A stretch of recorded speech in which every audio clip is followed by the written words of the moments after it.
Coming up on Mountain News this morning, an ambulance service in our region honors its founder with the latest unique design.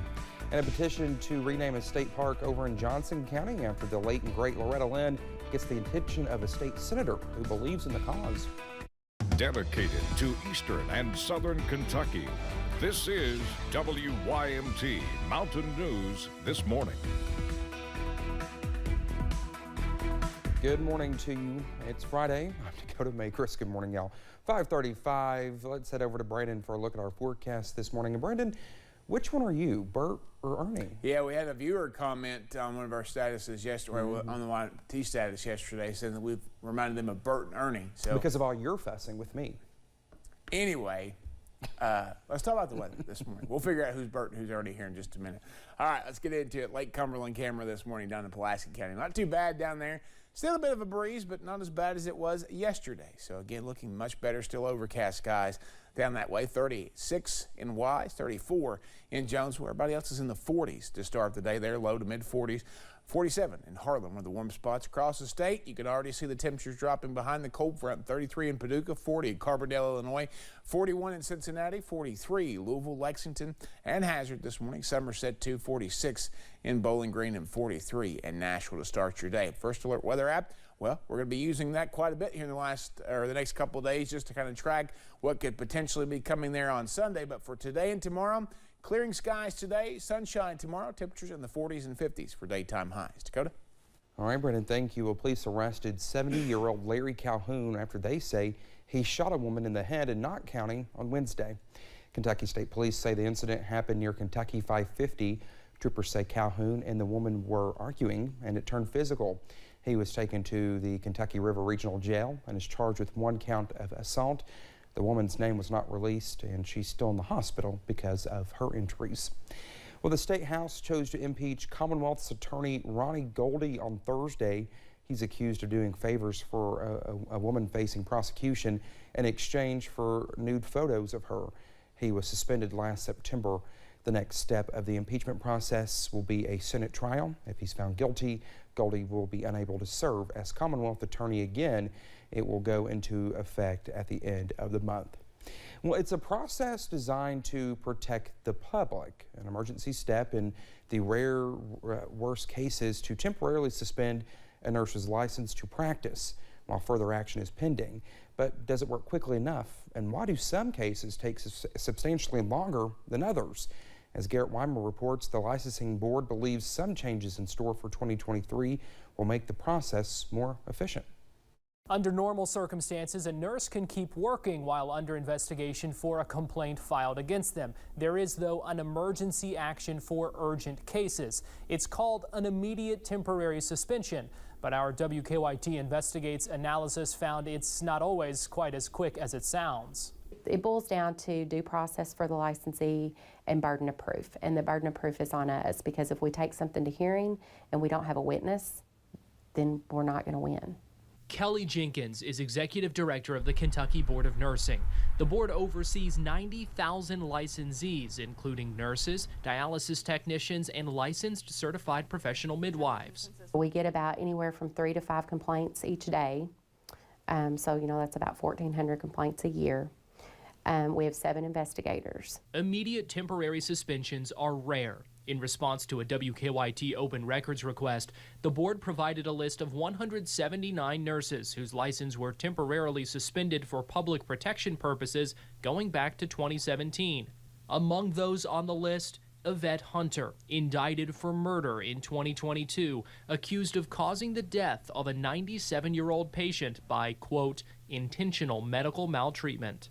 The incident happened April 30th. Baptist Health fired her that day, but it took 114 days, nearly 4 months, before an immediate temporary suspension was issued. Even after Hunter admitted to the incident in a response submitted to the board August 5th, it was still another 17 days, more than 2 weeks, before her license was suspended.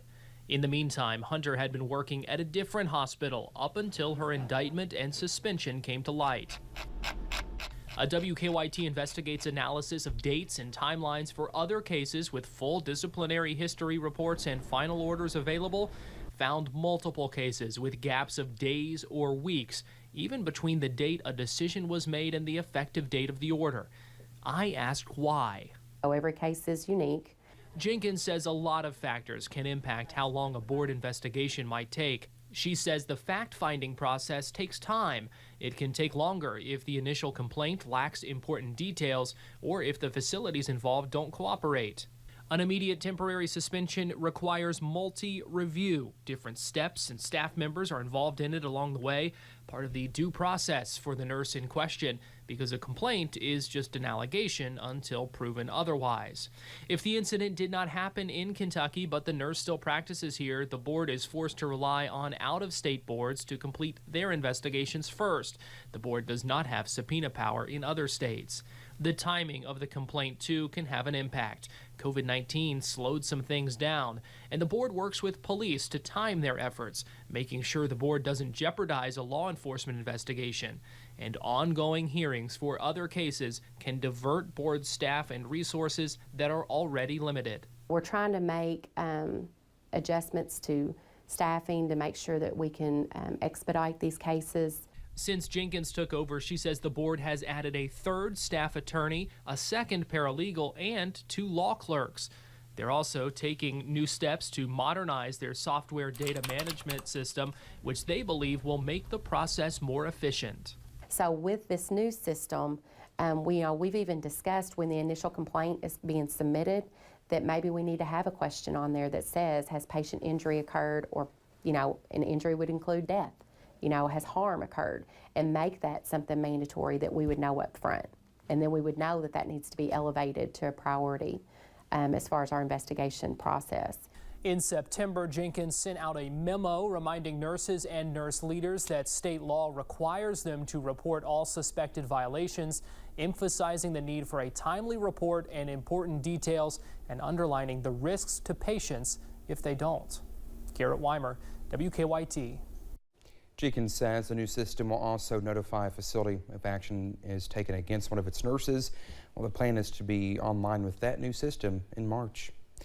Ambulance Incorporated of Laurel County founder Bill Smith has been serving the area for more than 50 years, leading first responders to honor him with their latest unique ambulance design. The ambulance is one of 19 emergency vehicles they have, a large increase from when they started with 3 in 1977. Bill Smith says he felt called to create an ambulance service for Laurel Countyans. Well, we felt that there was a need in it and thought there might be a little money, but I was wrong on the last one for sure. But the need was here, and so me and 2 other guys got together.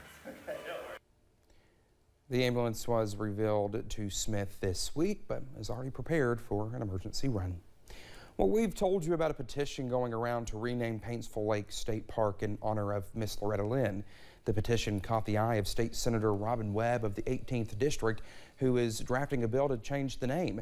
She says Loretta stood up for women's rights and was a voice for them as well. We talked with Loretta's daughter, Peggy Lynn, who says her mom loved the Commonwealth. No matter where she went, Kentucky went with her. And I don't know of any other artist ever that talked about her home state and really talked about what it was like growing up as a coal miner's daughter. Senator Robin Webb says she thinks renaming the park will be a huge tourism and economic draw for Eastern Kentucky. Prestonsburg's popular golf course is under new leadership. Stonecrest Golf Course has new management thanks to an agreement between the City Council and Stonecrest Jenny Wiley LLC. Mayor Les Stapleton says the change will be good for the city, saving thousands of dollars in annual expenses. We've been up as much as $900,000 a year. That's almost $500,000 over and above what we have budgeted for the project. So, yeah, it's going to help us out tremendously. Well, the mayor says no jobs will be lost and the golf course will only improve. He says the company also plans to invest $1 million in the golf course. Well, just Ted, this morning, there's good news for Disney fans as 2 of its most popular series get greenlit for new sequels to continue their stories. And while we are a little cooler today, the temperatures fall even further this weekend as our spring preview takes a break on the latest forecast in about 3 minutes.